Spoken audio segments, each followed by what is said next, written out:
Good morning. Today is Friday, January 24th, 2025. I am here at Port 32 Marina, and this is Endure Fort.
We do have a lot of concerns with their water line, sporadically all around, but mainly right up here, right towards the bow.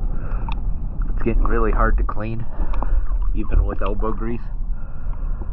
But other than that, the paint also seems like it's getting rubbed and getting worn down at the bottom, and I'll try and get more of that on this video.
Thank you for choosing DS Dot.